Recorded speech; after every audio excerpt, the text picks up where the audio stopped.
In the land of Skyrim, there are tons of followers who are scattered throughout the land, just waiting to be discovered.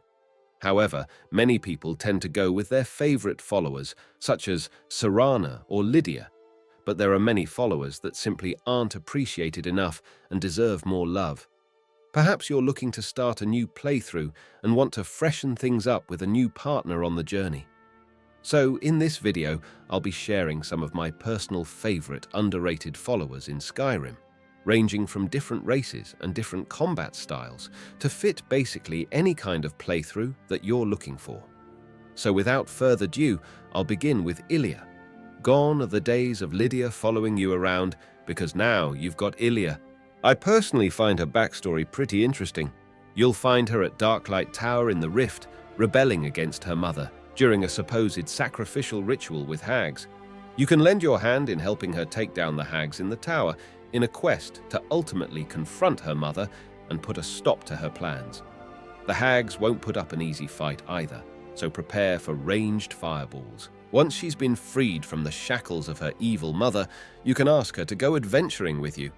Ilia has a level cap of 40, which isn't bad at all, and her ice spells are awesome in combat. I definitely don't consider her weak. Specializing in destructive spells, you simply can't go wrong with her. Who needs Lydia when you have Ilia? Upon making your way to Darkwater Crossing, you'll hear rumors of the local Argonian, Derkethus, is missing after exploring around the area. You'll have to venture your way through Darkwater Pass, a cave teeming with Falmer, to rescue the potential follower. It's a decently sized dungeon crawl, but the rewards certainly make it all worth it, so make sure you're properly ready to fight off the Falmor. And who doesn't love more Argonian followers? His level cap's at 30, but that isn't too bad if he's fitted in some proper equipment.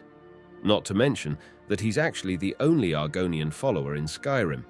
Derkethus is also a marriage candidate for those with a lust for Argonians. His main skills are in archery and one-handed weapons, so give him some good gear and he will make for an excellent ranger or melee fighter at your side. To oblivion and back, as Derkethus would solemnly say. Many consider J'zargo as the favorite Khajiit follower, but I don't think Kharjo gets enough love. You may stumble upon the trade caravan that he guards either near Riften or Dawnstar, though he may be a bit tricky to find sometimes. He makes for an excellent melee fighter with skills in one-handed weapons, and he even hums tunes while on the road. Can J'zargo do that? No, I don't think so. Kharjo is the perfect Khajiit warrior for your travels, but don't expect any romance because he isn't marriageable. He would simply like to remain as a bro and nothing else. Upon meeting him, Kharjo will tell you that his caravan was attacked by bandits and will ask for your help in retrieving his moon amulet, an heirloom given to him by his mother when he was just a cub. You will then be sent to a randomized bandit hideout to retrieve said amulet. It's a relatively short quest. He will then show his appreciation, offering to join you in your travels, which sounds much more interesting than guard duty. He has a level 30 cap, which is manageable. Throw on some tanky gear for the warrior, and he will be the only kitty you ever need. Him and J'zargo are actually the only Khajiit followers in the game. A shame, really. Lydia this, Lydia that. We all know that she's the go-to housecarl, but perhaps you need a little more heat with you while traveling the frozen wasteland. This is where Rhea comes in. She's a Redguard housecarl from Falkreath, who's assigned to you by that pompous oaf of a Jarl once you help his people. Rhea dual-wields scimitars, which is honestly pretty awesome. She's a beast in combat, slicing up enemies left and right with ease. Rhea is the only appointed housecarl that isn't a Nord, and one of the few followers who dual-wields by default. This makes her much more unique compared to other followers. Her level caps at 50 like all the other housecarls, so she can become very powerful later on. She will guard your house while you're away, making sure bandits don't break in, offering her services as a steward if need be. I might consider her one of the strongest housecarls in the game. Rhea is also a marriage candidate. You really can't go wrong with a follower like her, a true ebony warrior. This next follower has more of a deeper meaning to him. This young Nord is full of optimism and good energy, always eager for adventure.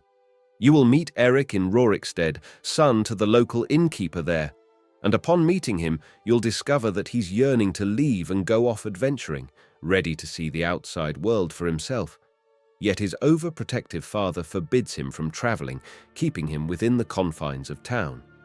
Eric will then ask you to convince his father instead, and upon successfully doing this, Eric's name will be changed to Eric the Slayer once you return after a couple days.